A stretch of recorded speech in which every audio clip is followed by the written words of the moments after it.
وصلكم لهذا الوضع؟ بالامس من كم شهر فاتت وانتم كنتوا في بيوتكم مرتاحين واغنياء، والسلطه بيدكم وبترولكم بيدكم، البترول توقف، حياتكم توقفت، والمشاريع توقفت، من اللي وصلكم لهذا؟ عشان ايش؟ عشان يحكمكم؟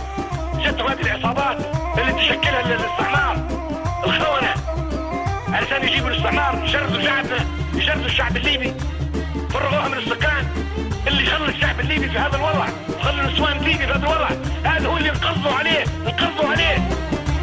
وينك يا لو كانت جينا وتحاكينا، قد الدنيا مشتاقين، قد الدنيا مشتاقين، يا دارت الايام حلينا من هو بينا، ومن يملاه مكانك مين، من يملاه مكانك مين. وينك يا لو كانت جينا وتحاكينا، حال العازا محتارين، حال العازا محتارين. عدنا استعقدنا ولينا ايش فدينا، ما كلنا وما لبسنا دين، ما كلنا وما لبسنا دين.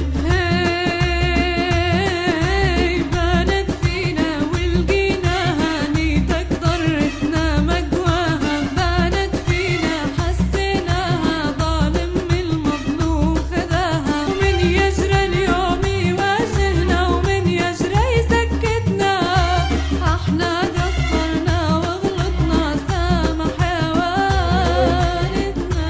إذن فيه مؤامرة لاستعباد الشعب الليبي، إذلال الشعب الليبي والسيطرة على قوت أولاد الليبيين اللي هو البترول يبقى تحت السيطرة الأمريكية أو الفرنسية أو البريطانية. هذا هو اللي يتضح هذه الأيام. كل الشعب الليبي لازم يفهم من أقصاه إلى أقصاه. هناك محاولة لافتكاك لقمة عيش أولادكم من فمهم، وهو البترول. ما عندكمش حاجة تعيشوا بها يا ليبيين إلا البترول. البترول تبغي أمريكا تسيطر عليه، وهي فرنسا وبريطانيا.